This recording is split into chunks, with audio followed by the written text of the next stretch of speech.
가끔은 우리가 신앙생활이 잠시 좀 이렇게 후퇴하는 경우가 있어요. 신앙이 잠시 좀 무너지는 그러한 시기를 겪을 때가 가끔은 있다는 것입니다. 그 이유야 참 여러 가지가 있죠. 그런데 그 이유 중에 하나가 바로 내가 원하는 것이 이루어지지 않았을 때입니다. 다시 말하면 내가 원하는 그 기도를 하나님 앞에 정말 열심으로 들었음에도 불구하고 응답이 아직 오지 않을 때, 그때 때로는 우리가 하나님을 원망하기도 하고 낙심한다는 것입니다. 말로는 하나님을 원망하진 않습니다. 그러나 내 마음은, 말없는 그 마음은 그것을 하나님 앞에 호소하고 있다는 거예요. 하나님 앞에 서운해하고 있다는 것입니다. 그래서 암암리에 기도를 쉬기도 하고 또 예배를 쉬기도 하고 또 심한 사람들은 교회를 떠나기도 한다는 것입니다. 참 이럴 때 마음이 답답하고 마음이 아픕니다. 하나님의 그 살아계심을 믿고 있는데 왜 하나님은 나에게 응답이 없는 것일까? 다른 사람들을 쳐다보면 다 응답을 받고 왠지 좀 모르게 기뻐하는 것 같은데 어느덧 내 삶을 들여다보면 나는 그닥 하나님의 복을 받은 것 같지 않다는 생각이 들 때가 가끔은 있다는 거예요. 자, 그렇다면 나는 하나님의 응답에서 제외된 사람일까? 하나님의 응답은 특별한 사람들에게만 오는 것일까? 그러니 이제 하나님에 대한 그 기대를 내려놓을까? 이런 유혹이 올 때가 있다는 것입니다. 분명히 하나님은 전능하시다는 걸 내가 믿고 있는데 하나님은 왜 그 전능하심을 나에게 베풀지 않으실까? 혹시 하나님의 전능하심에 문제가 있는 것은 아닐까? 이렇게 우리는 하나님의 전능하심까지 의심하기도 한다는 것입니다.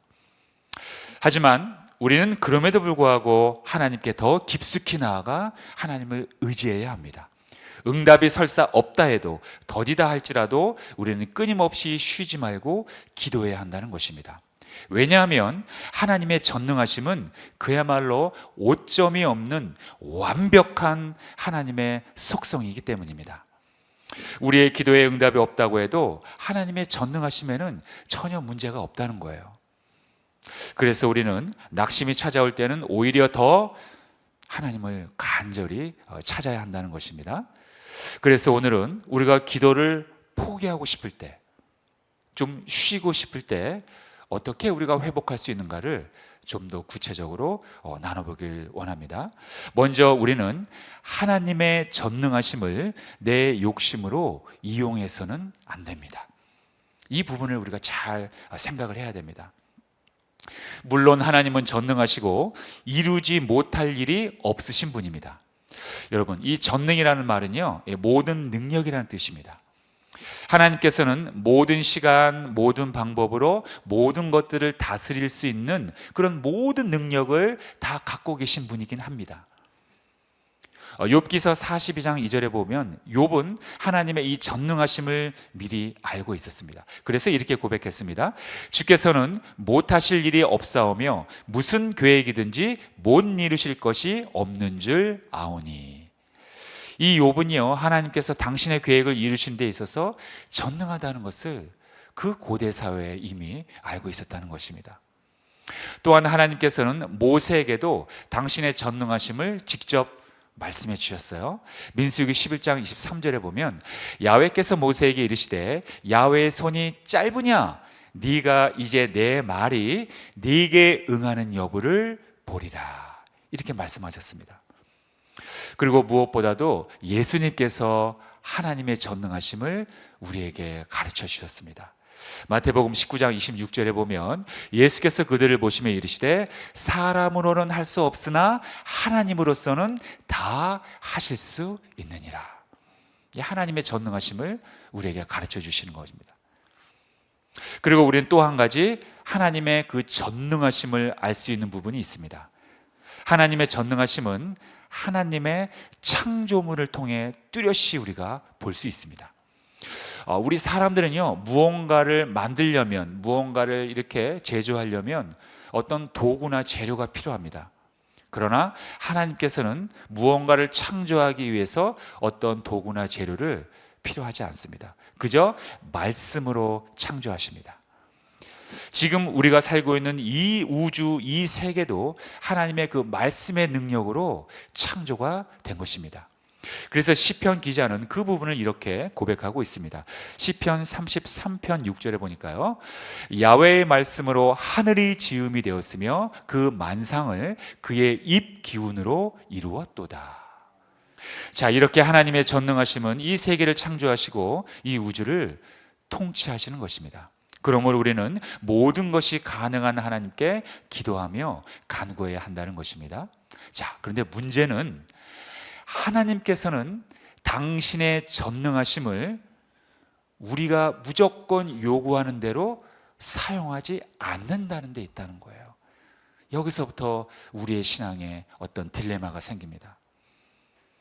하나님이 전능하시다면 내가 원하는 대로 그 전능하심을 사용해야 되는데 그것이 우리의 입장인데 하나님의 생각은 그게 아니라는 거예요.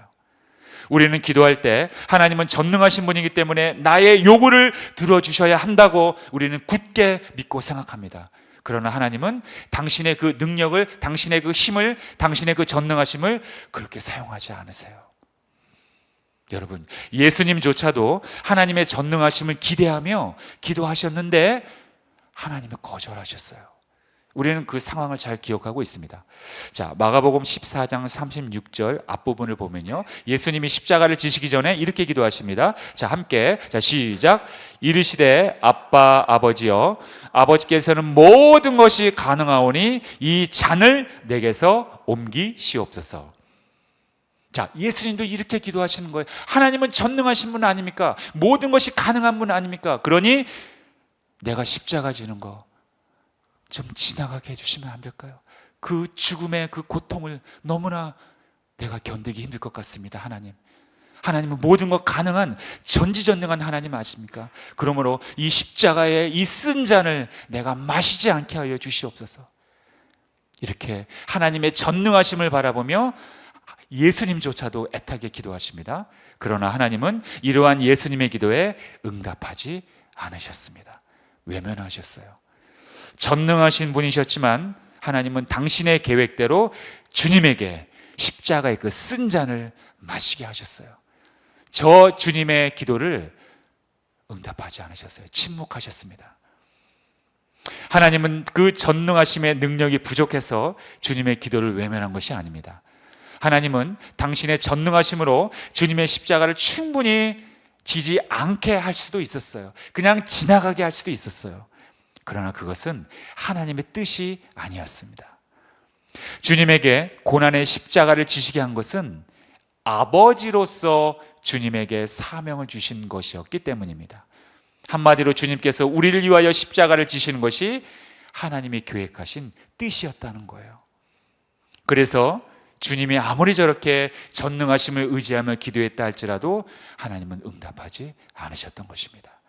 우리는 이 사실을 알고 있어야 합니다. 우리는 보통 생각하길 하나님의 그 전능함은 우리가 원하는 대로 무조건 다 이루어 주시는 하나님의 모든 능력으로 그렇게 전능하심을 이해하고 있습니다. 그러나 그것은 전능이 아니라 만능입니다. 만능. 하나님은 전능하신 분이지 만능하신 하나님은 아니십니다. 전능과 만능은 우리가 구별할 필요가 있습니다.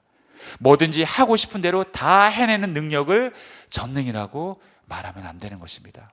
여러분, 하나님의 전능하심은요, 아버지로서의 능력을 말하는 것이고 창조주로서의 능력을 말하는 것입니다. 그래서 하나님의 능력은 병자를 치유하시고 약한 자의 친구가 되어주신 예수 그리스도의 그 사랑을 통해서 우리에게 드러내신 것입니다. 무엇보다도 하나님의 그 전지전능하심은 자신을 종의 형체로 비워 십자가를 지신 예수님을 통해 나타내신 것입니다. 그래서 연약한 우리가 주님을 통해 다시 일어설 수 있도록 그 능력을 발휘하신 거예요.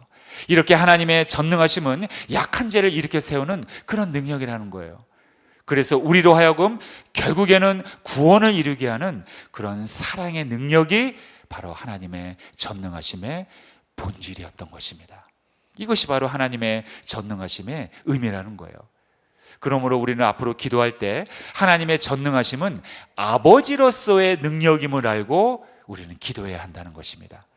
그래서 우리는 우리가 바라는 기도의 응답이 혹시 좀 더디더라도 아버지의 마음으로 우리를 인도하시는 그런 하나님을 절대적으로 신뢰해야 한다는 것입니다. 하나님은 모든 것을 선하신 뜻으로 우리를 인도해 주시기 때문입니다.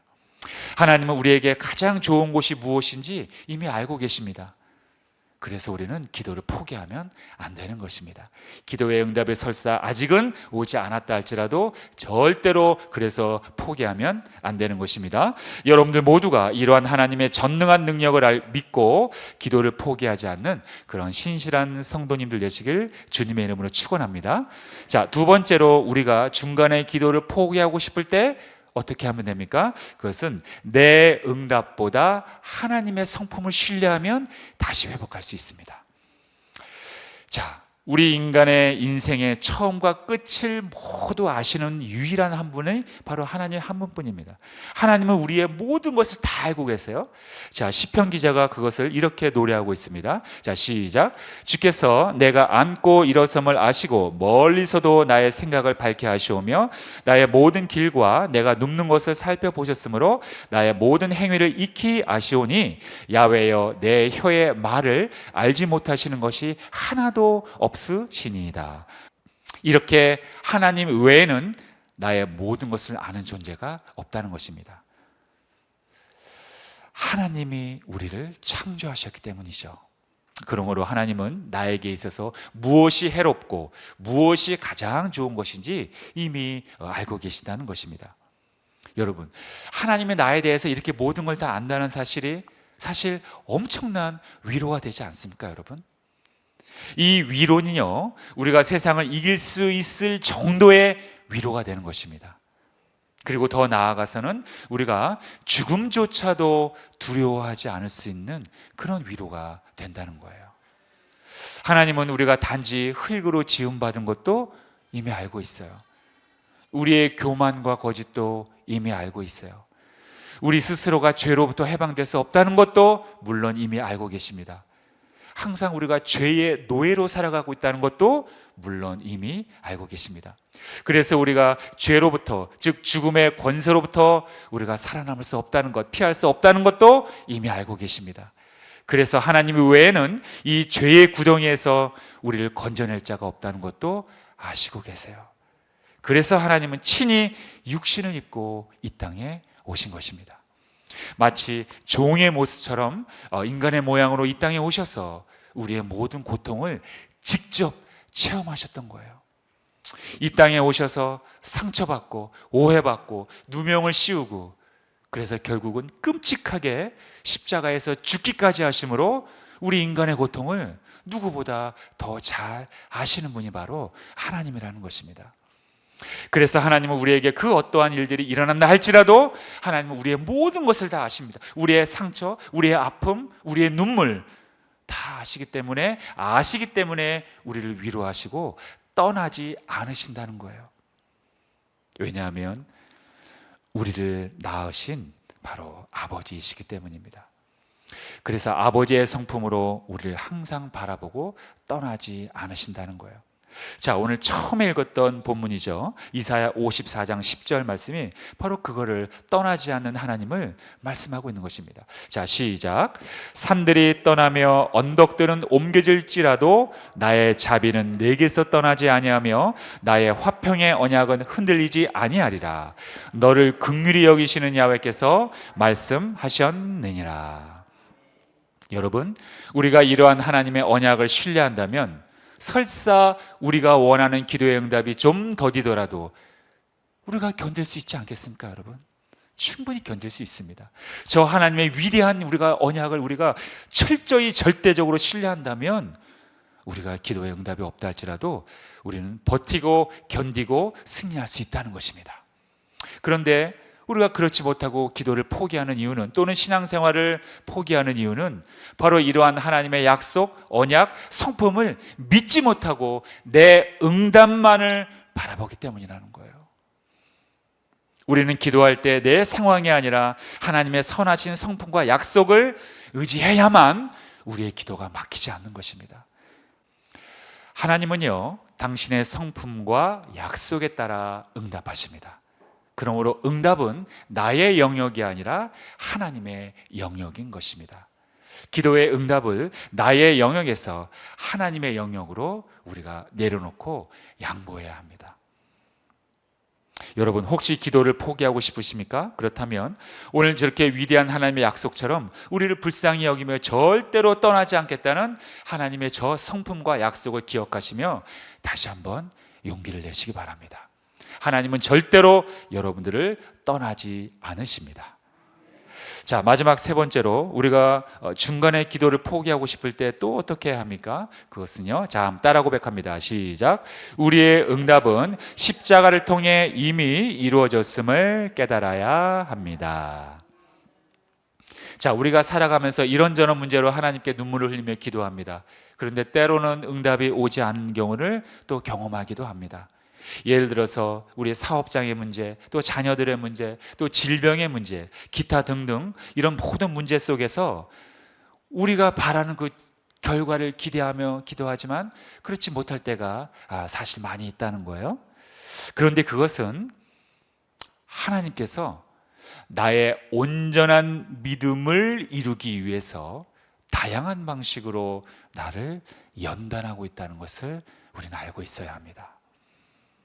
다시 말하면 하나님께서는 나에게 좀 더 완전한 좋은 결과를 주기 위한 하나님의 특별한 인도하심이라는 거예요.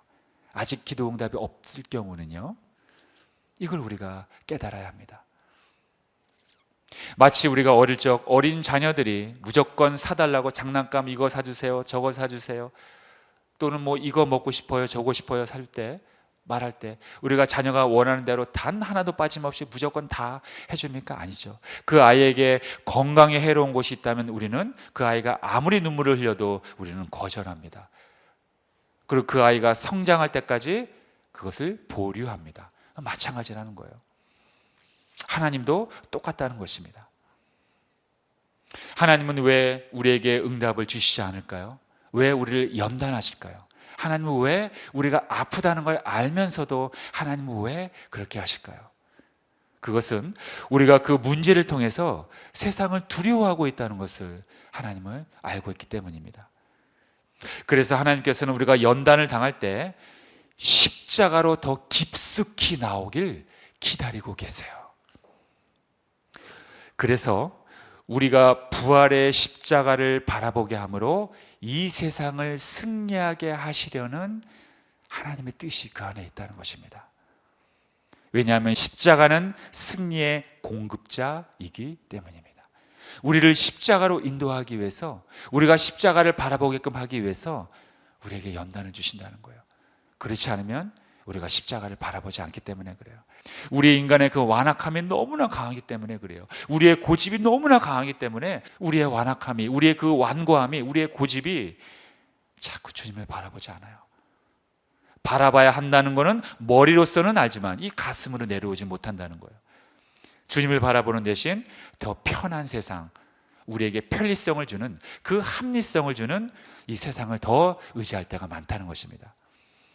그래서 하나님께서는 우리가 원하는 기도 가운데 응답을 조금 보류하셔서 우리에게 연단을 주시고 우리가 다시 부활의 주님, 부활의 십자가를 바라볼 수 있도록 특별히 인도해 주신다는 것입니다. 하나님이 우리를 인도하시는 그 종착점, 종착역이 바로 부활의 주님이라는 것 꼭 기억하시길 바랍니다. 여러분, 아직도 기도의 응답이 오지 않으셨습니까? 그렇다면 부활로 모든 두려움을 승리하신 그 주님 속으로 다시 한번 들어가시길 바랍니다. 그럴 때 이 세상이 주는 그 모든 두려움을 떠나가고 승리할 수가 있다는 것입니다. 우리가 주님의 안에, 주님 그 부활 안에 거할 때만 우리가 두려움을 이길 수 있다는 것입니다. 우리는 암암리에 이 세상을 두려워하고 있어요. 그렇기 때문에 두려워하기 때문에 그 두려움의 대상 속으로 자꾸 끌려 들어가는 것입니다. 그쪽으로 가면 나를 좀 편안하게 해줄까? 세상이 나를 안위하게 해줄까? 자, 요한복음 16장 13절에 보면 이러한 연약한 우리의 심성을 아시고 예수님께서는 우리에게 이렇게 선언하셨습니다. 자, 시작. 이것을 너희에게 이르는 것은 너희로 내 안에서 평안을 누리게 하려 함이라. 세상에서는 너희가 환난을 당하나 담대하라. 내가 세상을 이기었노라. 아멘. 예수님께서 세상을 어떤 방식으로 이기셨죠? 세상 최고의 권세인 그 죽음이라는 녀석을 부활로 이겨놓으셨잖아요. 바로 그것입니다. 부활로 이 세상의 최고의 권세인 죽음을 이기셨기 때문에 우리는 주님 안에 거할 때 우리도 주님과 똑같이 그 담대함을 갖고 두려움을 우리가 승리할 수 있다는 것입니다.